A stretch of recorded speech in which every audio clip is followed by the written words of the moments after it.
Well, dearly beloved, we are gathered here today to join Travis and Brea in marriage. Marriage is a serious contract requiring a deep understanding of its obligations and responsibilities. Remember that love, loyalty, and empathy are the foundations of a happy and enduring marriage.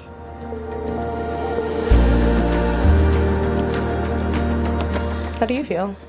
So, it feels normal. It feels like we've been married for eternity, honestly. I know it's only been 2 weeks, but I feel like we've already been operating like a married couple. Obviously the officialness of it is new, but the connection and all the things that we've done, I think, has already solidified, our union. I feel great. I think this event has been so fun. June 2nd was such a beautiful, intimate wedding experience for us, but I think coming in today, we had very little energy. Wedding planning is so exhausting, but we were just excited to see everyone, hoping and praying for great weather, hoping and praying for just like a great experience. And so I feel really excited, happy, and blessed to just have this experience today.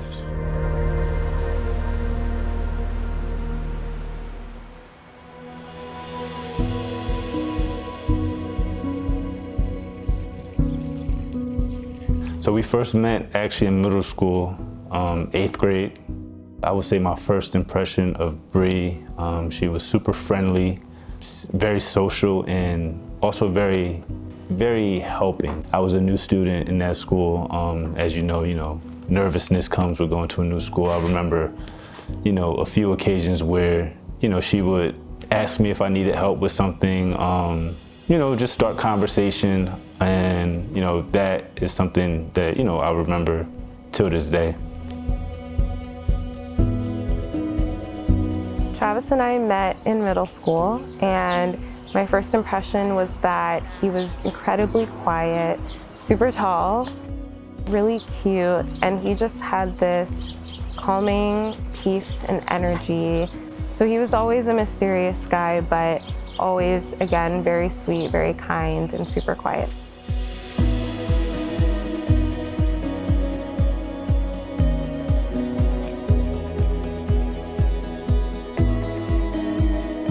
Oh, wow. Wow. You look beautiful. Thank you. Wow. Oh, okay. Oh, I got to give it a full circle. Wow. Wow.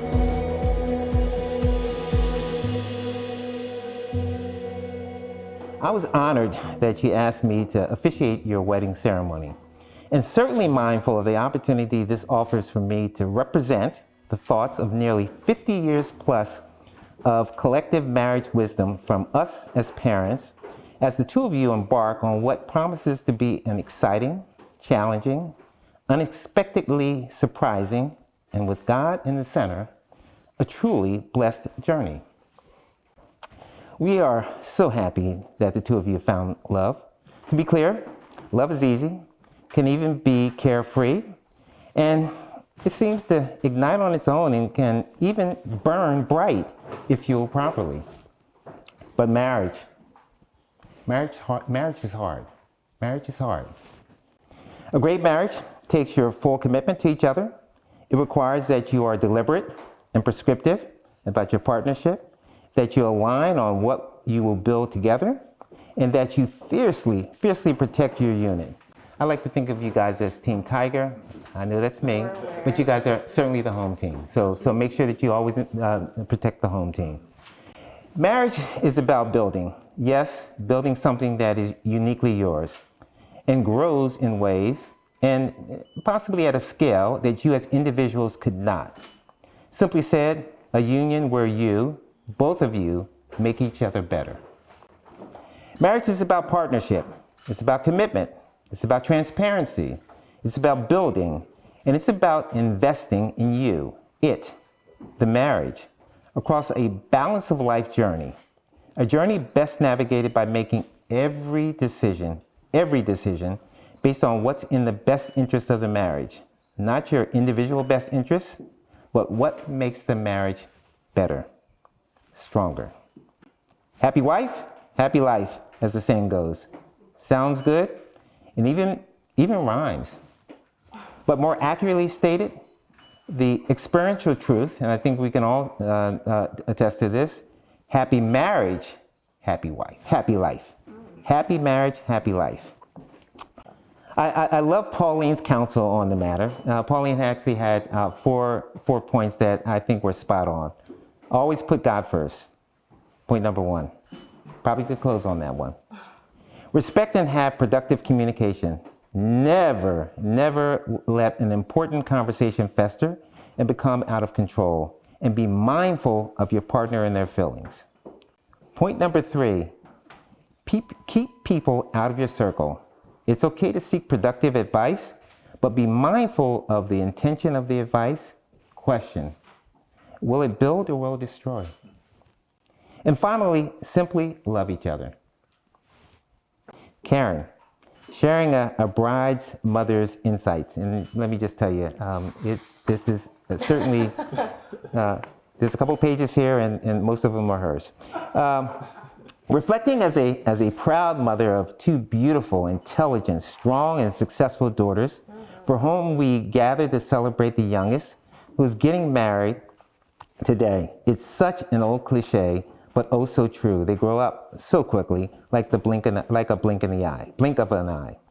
It feels like just yesterday when Brea was born, and now she's all grown up and getting married. Speaking for all mothers everywhere, a mother's biggest hope for our children, especially our girls, is that they will be happy.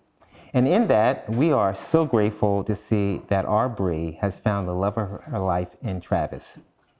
Observing Brea's journey to this day has been a source of immense joy and sometimes a bit of trepidation. She has blossomed into a woman of unique character, intelligence, and independence. Her unwavering determination to experience life to its fullest, like there's no tomorrow, is a testament to her strength and longing for adventure. As she embarks on this new adventure with Travis, we are confident their union will be filled with wonder, beauty, and endless opportunities. Brea and Travis, we couldn't be happier to see the two of you embark on this new journey of your lives today. I'm confident you and Travis will build a strong, solid, loving partnership that will last a lifetime. Brea, I want you to know how much I love you and how proud I am of the remarkable woman you have become. Today, you're gaining a husband and a new family. So now we're down to Karen's advice. Okay, got it. Karen's guidance, a bit of wisdom. 2 points. Remember always to communicate and love each other unconditionally. And the second point of advice, most importantly, always see the glass as half full versus half empty. There will always be challenges, that's guaranteed. But if you always assume positive intent, there's no mountain too high and that you can't climb together, and no river too wide that you can't cross. We wish you both all God's blessings. Congratulations on your wedding, and may your marriage be filled with joy, laughter, babies, bunnies, and everlasting love. Now this one I really love, and this is actually from the book of Chuck. And Chuck kept it simple. I love this. 2 points. Respect and love each other because tomorrow's not promised. But most of all, keep God first. So, guys, this is the important part of the marriage. This is the declaration of intent. Do you, Travis, take Brea to be your lawfully wedded partner, to have and to hold in sickness and in health, in good times and bad, for richer or poorer, for as long as you both shall live? I do. Do you, Brea, take Travis to be your lawfully wedded partner, to have and to hold in sickness and in health, in good times and bad, for richer or poorer, for as long as you both shall live? I do. Travis and Brea will now exchange their vows and rings to show their love and commitment to each other. So Brea, from acquaintances in middle school to standing here right now about to tie the knot, who would have thought? We've known each other for more than a decade, but in the past 5 years, we've truly gotten a chance to learn each other on a deeper level. From road trips across the country to mezcal tasting in Mexico City, every moment spent with you since our reconnection have felt divine. You are the most beautiful, gracious, caring, and thoughtful person that I know. Whenever I drop you off at the airport for one of your work trips, the sky seems to turn gray. And when you return, the sun always seems to come back out. Perhaps I just don't notice the weather while you're gone, or maybe the change in weather reflects how I feel when you are gone. One thing I am sure of is that when you walk into the room, you brighten it up. You make everything better. And that is not just in regards to me, but I see and observe it amongst your friends and even strangers. I truly am the luckiest man alive. Although I have strong faith, you being in my life is concrete proof that God is looking out for me. And I promise to always look out and be there for you, no matter what. I promise to always show up for you and reciprocate that immense love that you give me. Whether the times are good or bad, I promise to always choose us, and I promise to always choose you. You know, I always say, a great life is simply a collection of great days. And if the days we have already spent is any indication of what our life will be like, I know it will be a great one. I love you.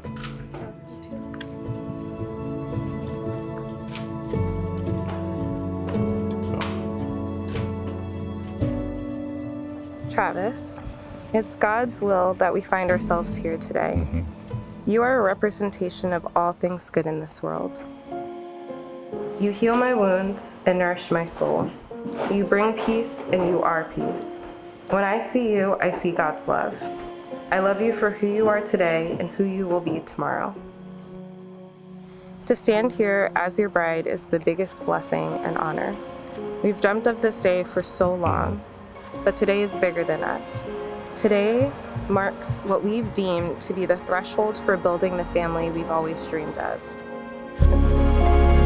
Travis, I declare that you will be an incredible husband and an exceptional father.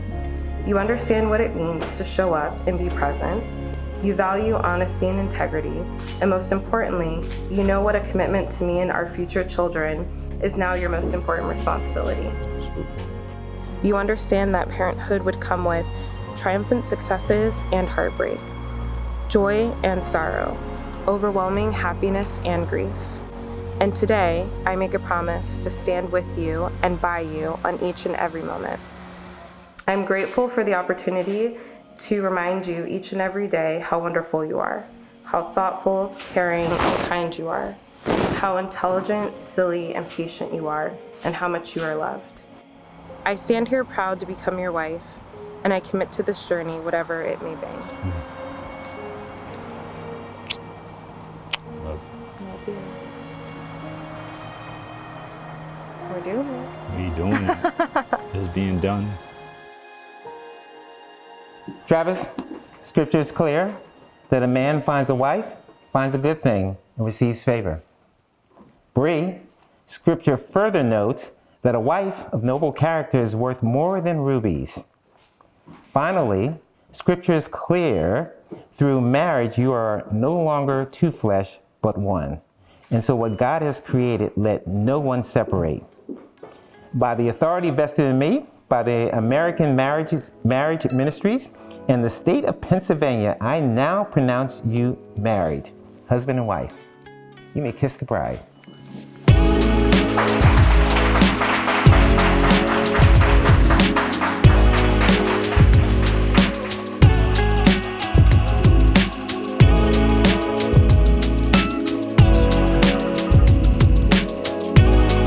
Favorite moments, I loved our first look. I loved the intimacy of that. That was really sweet. And I think the ceremony itself was just like really straightforward. We didn't want anything like too over the top. We really wanted to get in and get out and just get to the celebration part. So I think my dad did a really good job of officiating and highlighting the important stuff. But I think this is a lot of favorites, but my last favorite was just hearing Travis's vows. It was just really nice to just hear how he thinks about me and our relationship and our future together. I started writing vows like a year ago. Like anytime I would have a thought, I would just put it in my notes. And obviously the week leading up to our ceremony, I kind of brought it all together and made it make sense, but I already had them written. So being able to say them to you and hearing you say your vows to me, I think that was one of my favorite parts. My second favorite part was taking pictures by the piano. I love music. I play the keyboard, so we didn't even plan for that. That was you guys. So the fact that we got those shots and then seeing it in a video and how y'all brought it together, I think, that was definitely my favorite part. Well, so we just want to first kind of say congratulations to you two. That's kind of what we're here to celebrate, and thank you all for having us here. But we always like to kind of start these events by telling you how we got into cooking and how this business came to be. My brother Nick and I never planned on being chefs. It was something we never planned to do. And so we went to MBIT, which was a culinary school for trade school in high school. And the only reason why we chose to go to trade school was we found out by going there that we got an hour less school every day. That was our selling point. And we chose culinary along the same lines where it just sounded the most fun. We can go and hang out and cook food and not go to gym class, whatever the elective would have been back then. And when we got there, we had some very inspiring chef instructors who traveled the country. They had a lot of really cool stories. They had like prankster and party type energy to them. And being 15 years old, we wanted to party and have fun, but also kind of make a career for ourselves. And then it was also our first time working together. We were skateboarders and heavy metal musicians, if you couldn't tell before that. And so it was like the first time getting pride or fulfillment in some of the things that we did. We created dishes in the restaurant at the school that the teachers really gave us a lot of credit for and the guests really enjoyed. And that kind of pushed us to get jobs into restaurants, which we've done for about the last 11 or 12 years now. Kind of irrelevant, but I was a chef at a restaurant called Slate Blue, a little French spot in Doylestown. And my brother was executive chef of a place called Ardena in Valley Square in Warrington. And when the pandemic came and kind of kicked us out of restaurants, so to speak, we didn't really know what to do. We didn't really have a plan in mind. Actually, our whole goal was, can we drink 1,000 beers in the 2 weeks that we're off, And so about a month into this, when we realized that the pandemic was not going anywhere, the things we loved about the restaurant industry were not really coming back. We didn't want to go back into that industry. We just started having a conversation around the idea of skills being perishable. If you don't use them, you lose them. And we always kind of touch on not just our physical cooking abilities, but also the self-motivation, the grit, the kind of, all these things you build in these high-pace, high-stress, kind of thankless environments we were working in. And we felt like we were getting soft or lazy or whatever you want to maybe call that. And so it just so happened we had this conversation, we discovered this documentary called The Biggest Little Farm. And it really, nice, awesome, good. So if anyone's, please write it down and watch it, it's amazing. And it really, really inspired us. And I turned back to Nick and said, hey man, I'm gonna look into the woofing program again.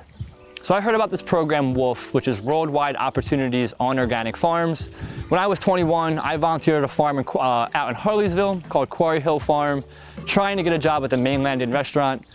It was the first fully organic restaurant, first fully kind of farm-to-table restaurant I ever heard of in our area.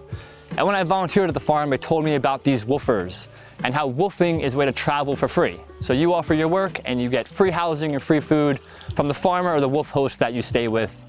Back then when we were 21, we didn't have the time or the money or the confidence in ourselves to go do something like that. It was very foreign to us.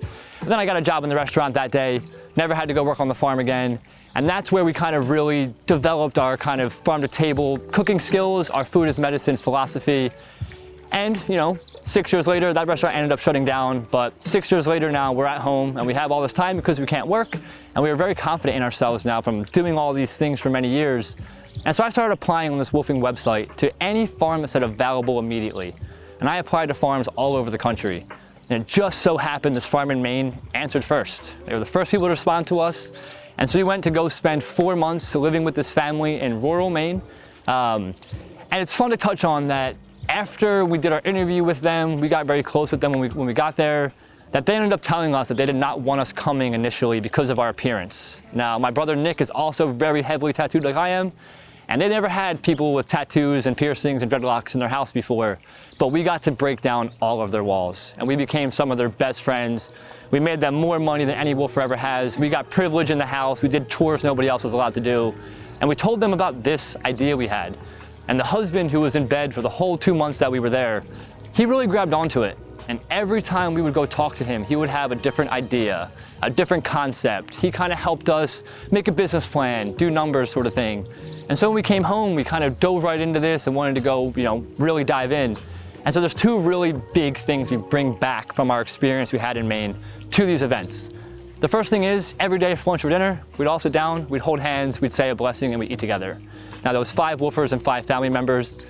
And now, Nick and I did not grow up religious, but we grew up having to eat as a family. And it was cool seeing the kids who were 30 and 40 still eat with their parents twice a day. We understand a lot of families today can't afford to do that, or maybe simply just choose not to. So that was really fun. And then we saw, when we all came to the table, woofers from all over the country, when we had food in front of us, everybody kind of opened up a little bit more. We got to ask a little more personal questions. We heard a little more personal stories. So always highlight, besides anything cool you might eat tonight, anything different you might try, it's just about this. It's about just being together, kind of being present around the table. And then we got to see farm to table a little bit differently, where here where we're from in Philadelphia, Bucks, Montgomery County, this farm to table concept we bring kind of separates us from other chefs that do something similar to what we do. But when we lived in Maine, there was no farm to table market because it was just the way of life. I'm sure it's the way all of our grandparents kind of grew up. And so we knew Barbara the cheesemaker, Eric the dairy farmer, Tony the family butcher. All of our vegetables came from their farm. The wife actually made these aprons for us. We knitted our own dish rags, made pig fat soap, tortillas, breads, jellies, all these kind of really cool homestead type things. And the more we thought about what they had there in Maine, we realized we do have it all here in Bucks County. We just have more convenience and we have more distractions. But if you look for all of these individual things, you can find them. And so we made a very conscious decision that anything we would serve on our menu, we must know where it's coming from, who's growing it, how it's being handled.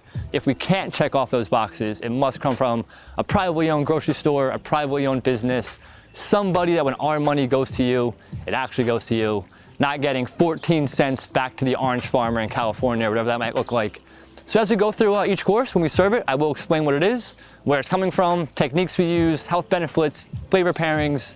If you follow along on there, in parentheses, are the farms or small businesses that we're working with. But again, I will verbally tell them to you.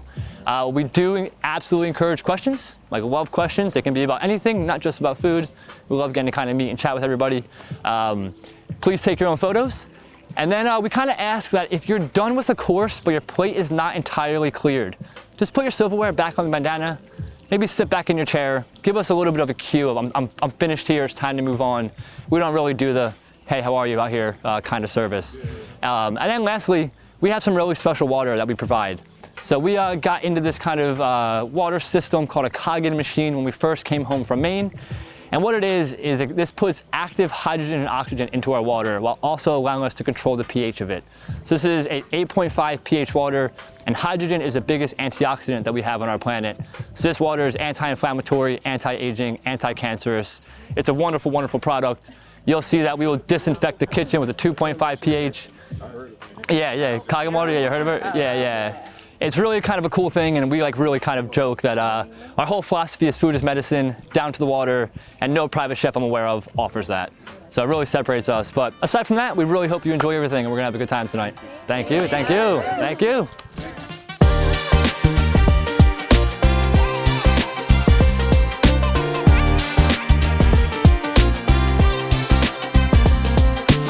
My favorite memory was when we did a road trip from San Francisco to Philadelphia.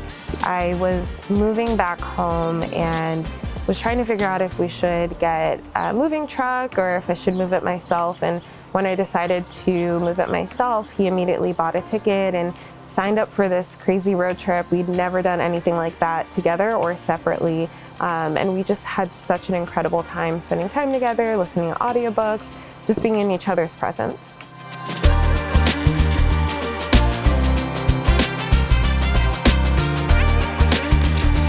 What's my fondest and favorite memory with Brea? I would say actually right in the backyard, you know, maybe a few months ago, we were out here, her cousin was cooking out on the grill. I would say it was about 5 or 6 people, but we both were looking in the sky at the same time and we actually saw a shooting star. And it's funny because we were the only ones who saw it. You know, we asked everybody, did you guys just see that? And nobody saw it but us. And, you know, we still talk about that to this day. And I think it's something that, you know, those symbols, those things that happen that, you know, just makes it known that we're on the same page and that we're in sync with each other. You know, in that moment, it was a very special moment.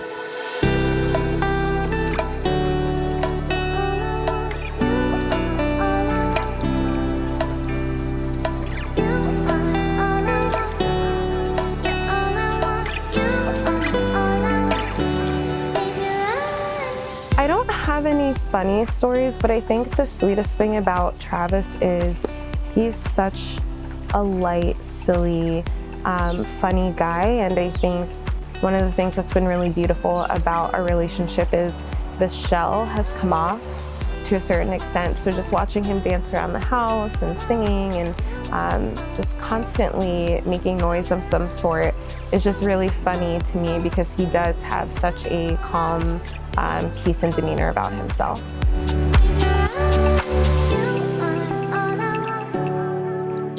Wow, there she is. Beautiful. Wow. I love this dress. Thank you. Wow, you gotta do it. It's a two-piece. Come on. He has such a beautiful soul and spirit and aura. Anyone that talks to him always brings up his calm demeanor and just how he brings so much peace into any moment, any space that he's in. And so I love that about him. I also just think he is a very caring and protective person for the people he loves.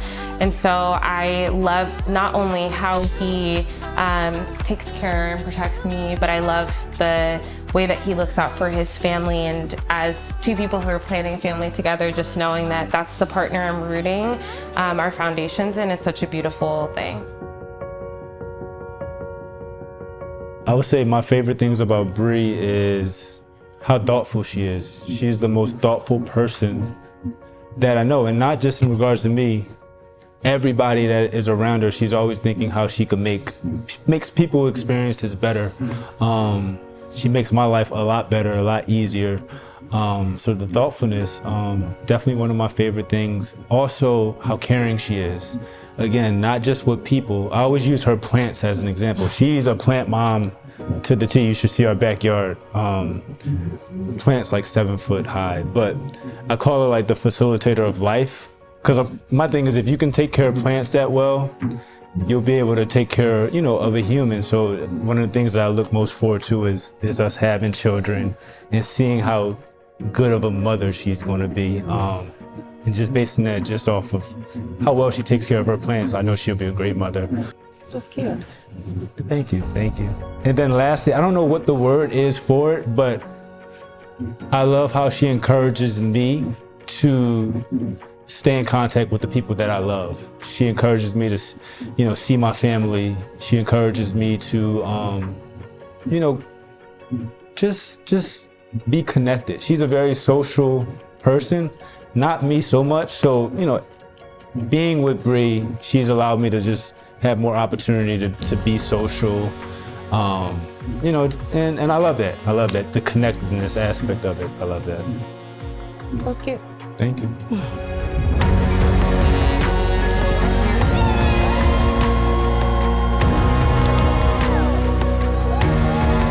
So we go to this spot called The Landing.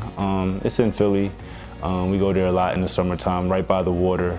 And we usually go there, we, you know, have wine, we drink beer, and we typically bring our Uno cards.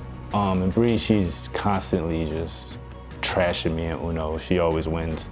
And we actually keep track, we keep score of the record. So anyway, you know, I wanted to propose at The Landing that night, but because of the water, I was a little nervous. So we end up coming home and she's just talking so much trash. I beat you in Uno, I beat you in Uno. And she's actually just talking in the bathroom, you know, while I'm in the room, literally down on one knee. And she's coming into the room talking about, you know, I kicked your ass in Uno, blah, blah, blah, blah, blah. And then she comes in and I'm on my knee with the ring out, you know, and I asked her, will you marry me? And, you know, it was just a funny moment because of the contrast from, you know, her talking trash to, you know, tears, you know, essentially, you know, coming down her face. And she said yes, obviously, and here we are. Wow, wow, wow. We just want to say thank you for those who traveled from near and far to celebrate this special moment with us. I see faces that I haven't seen in a long time. So shout out to y'all for showing up in the midst of a heat wave. We got a little bit of rain earlier, so hopefully it cooled things down, but I just want to say thank y'all. Well, we want to say thank y'all for coming to share this special moment with us. Yeah, we're so honored. We have people who've come from near and far. As all of you know, most of our families from Philadelphia, but we have like 45 people that flew out from the West Coast. We have someone from Europe. We just have so many people that are here to show us love today, and we're so grateful. Wanted to give you a little context of why we're doing it this way today. We really were... we cared a lot about the intimacy of how our ceremony happened, and so we had a beautiful ceremony. My dad officiated. 2 weeks ago, we got married, so this is just really for fun. But we always dreamed of really pulling Philly into how we celebrated our wedding with everyone. And if you're from Philly, from the East Coast, you know that block parties happen all the time. So what better way than to have a block party with people we love? So thank you so much for coming. A little logistics before we get into the partying. Our wonderful band here, who is sweating to make this a good time for us, is going to take a couple of breaks. If you see them at any of the food trucks or the bar, please usher them to the front, help them get what they need so they can take a break as quickly as possible and rest. We have these food trucks from 4 to 8. Take your time, get what you want. We also have some treats coming for the after party immediately at 8. Meet us in the back for the after party. We have a DJ. It's going to be a great time. But again, we just wanted to say thank you so much. And we could not end this speech without giving a shout out to my mom, who is stressed as hell. Raise your hand. Please get her a drink, give her a hug, put the checkbook away, girl, you're done. But honestly, thank you so much for coming, and we hope you have a good time. I see the crystal raindrops fall and the beauty of it all. Oh my gosh, we are so grateful for the weather today. There were so many different forecasts for what this was going to look like. At one point, it was going to rain all day. At one point, it was going to be 101 degrees. It is hot. We are feeling it. But everyone who's been here, from the vendors to our friends and family, have just been troopers. And so I'm grateful first and foremost for the weather. But on a different note, I think just the blessing to be able to have the dream wedding we've always wanted, and to do that with people who have come from far and far and far away to be with us today. Absolutely. And I want to add, thankful for our parents, specifically Bree's parents, for allowing us to, you know, have all of this here. It's the perfect venue. So yeah, shout out to them. Mm-hmm. Thanks, Mom and Dad. We can make it if we try, just the two of you and I.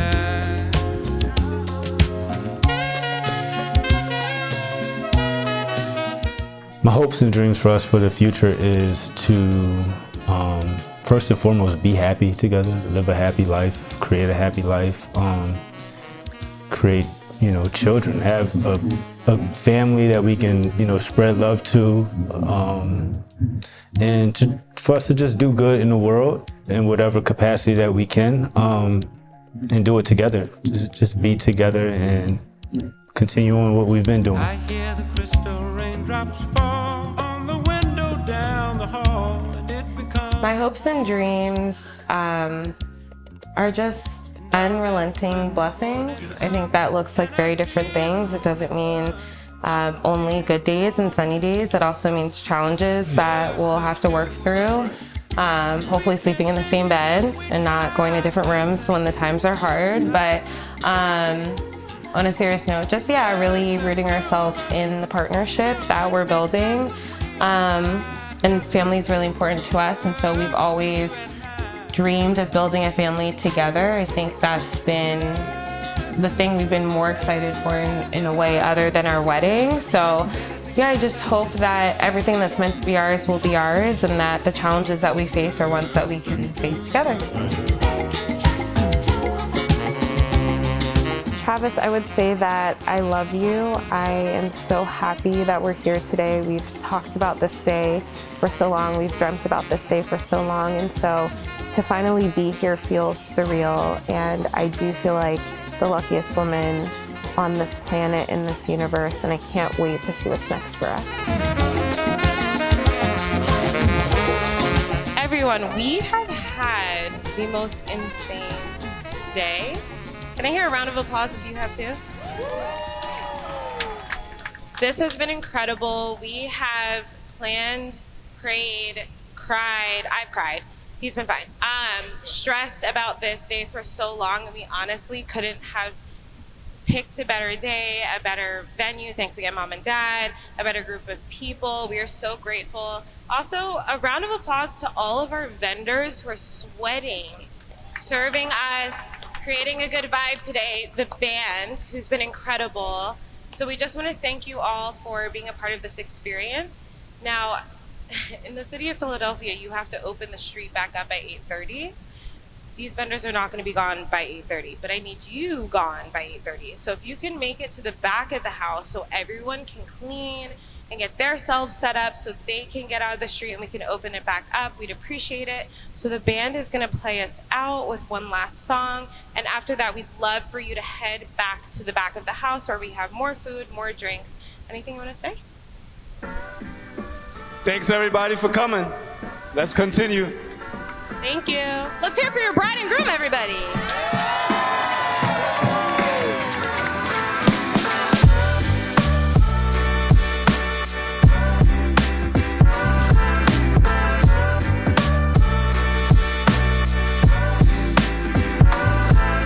I just want to tell Brea that I'm proud of her. Like she already told y'all, she does events for a living. So even when we were like, mapping this out, what it would look like, I'm just like, okay. But in reality, I'm like, I don't really know how all of this is going to make sense and look. And, I've been working all day, like, setting up. And, as we're putting the tables in the street, as the trucks are starting to roll in, I'm really starting to see her, I started to see her vision, and I'm just proud of her, and just super impressed that she's able to conceptualize this in her mind and bring it to life in such a flawless way. So I'm proud of you. Thank you. We just wanna flow.